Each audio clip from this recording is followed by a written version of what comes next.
지난 5월 코레일 직원이 장애인을 열차에서 강제로 끌어내리는 일이 있었습니다. 코레일은 당시 술에 취해 난동을 부려서 어쩔 수 없었다 이렇게 주장을 했는데요.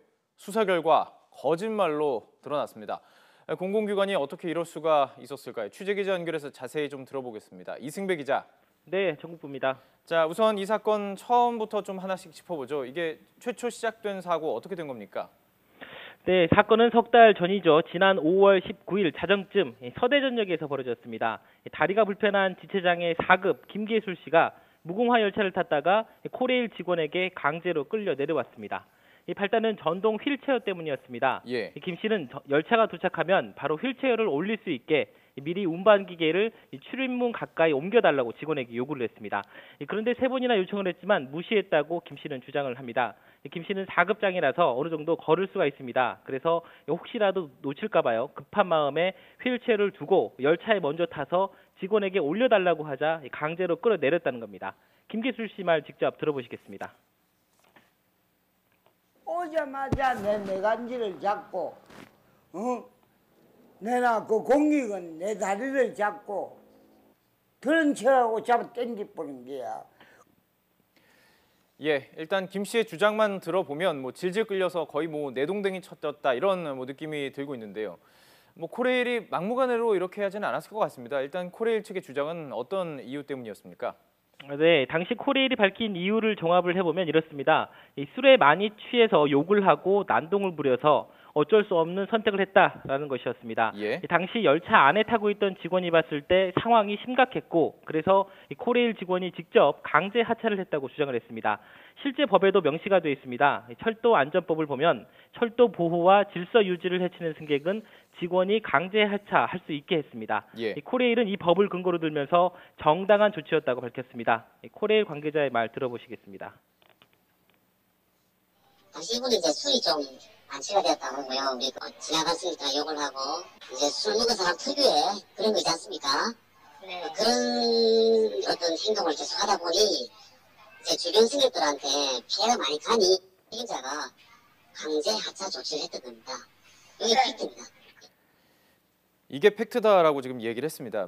이게 진짜 팩트인지는 조금 더 이야기를 좀 들어보죠. 자, 그런데 이 사건을 두고요. 계속해서 진실 공방까지 벌어지고 있죠. 네, 맞습니다. 보통 이 때리고 맞고 하는 사건을 보면요, 맞았다는 사람은 억울하다고 하고요. 그렇죠. 때린 사람은 그런 적이 없다라고 주장이 이렇게 엇갈리기 마련입니다. 이럴 때는 CCTV 같은 증거가 하나 있으면 모든 게 끝이 납니다. 그런데 만약 그런 게 없다면 복잡해질 수밖에 없거든요. 이 사건이 딱 그렇습니다. 앞서 말씀드린 대로 사건이 벌어진 시간은 자정이 간 넘은 새벽 0시 3분쯤이었습니다. 늦군요. 승객들이 거의 없는 시간대였거든요.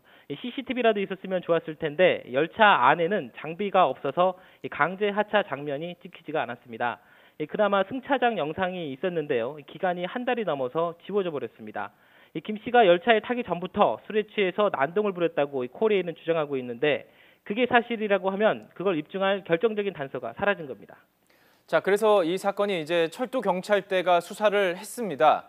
그런데 이제 결과를 보면 코레일 해명이 좀 거짓말로 밝혀졌다고요?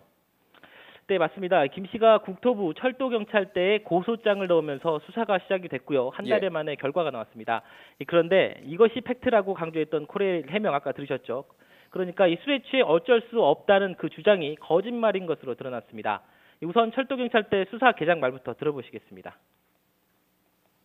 대질 조사할 때 내가 언제 술 마셨냐고 이렇게 하니까 아무 소리를 못 해요.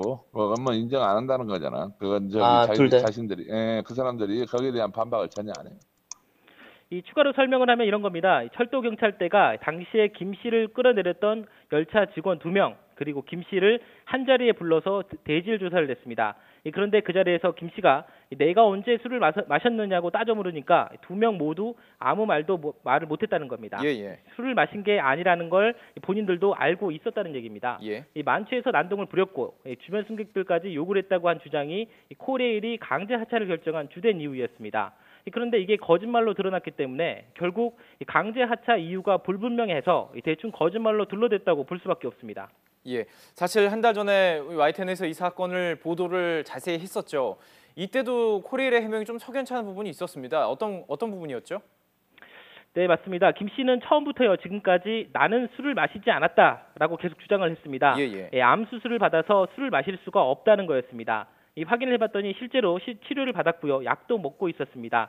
강제 하차 직후 김 씨는 자신이 다친 사실을 증명하려고 대전에 있는 병원 응급실을 찾아갔습니다. 당시 병원 응급실 기록에도 술에 취했다는 내용은 없었습니다. 어느 정도 술을 마시지 않았을 거란 추론이 가능합니다. 그래서 이후에 코레일에 여러 차례 확인을 요청했지만 코레일은 술에 취했다는 똑같은 답변을 냈습니다.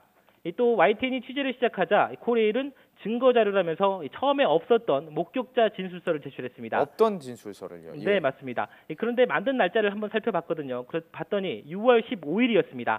이 사건이 난 지 거의 한 달이 지난 뒤였습니다. 이 고소장이 접수가 되고요, YTN 취재가 시작되자 뒤늦게 만든 겁니다. 이상한 게 하나 더 있었습니다. 코레일은 김 씨가 과거에 광주와 부산, 전북 등에 있는 기차역에서 이런저런 사건이 있었다면서 관련 내용을 YTN에 보내왔습니다. 쉽게 말해서 악성 민원인이니까 참고하라는 얘기였습니다. 그래놓고는 정작 코레일은 거짓 해명을 했던 것입니다. 자, 이게 개인도 아니고 공공기관입니다. 이게 왜 그런 행동을 했는지, 게다가 어이없는 거짓말까지 했다. 참 이해가 잘 되지 않는데요. 술 마셨다는 주장 일단 거짓말로 밝혀졌고요. 이것 외에도 조금 추가로 드러난 혐의가 있다고요? 네, 김 씨의 강제 하차 과정에서 과잉 대응을 했다는 겁니다. 이 철도 경찰대는 직원들이 코레일 서비스 업무 지침을 어겼다고 밝혔습니다. 이 지침을 보면 소란이 벌어질 경우 가장 먼저 승객을 진정시켜야 하고요, 여의치 않으면 철도경찰대에 연락을 해서 다음 역에서 내리게 해야 한다는 겁니다. 하지만 김 씨 강제 하차 과정을 보면 진정시키려는 기본적인 노력조차 하지 않았다고 철도경찰대는 말했습니다. 그러니까 타지도 않았으니까요. 네, 코레일 직원이 규정을 어기고요, 과잉 대응한 것으로 결론이 난 겁니다. 이 철도경찰대는 여객 전무 44살 유모 씨와 역무원 58살 김모 씨 등 코레일 직원 2명을 업무상 과실치상 혐의로 입건을 했습니다. 국가인권위원회도 철도경찰대에서 수사 결과 내용을 건네받아서 자체 조사를 벌이겠다고 밝혔습니다. 네, 자세히 이 사건 짚어봤습니다. 이승배 기자와 함께했습니다. 말씀 고맙습니다.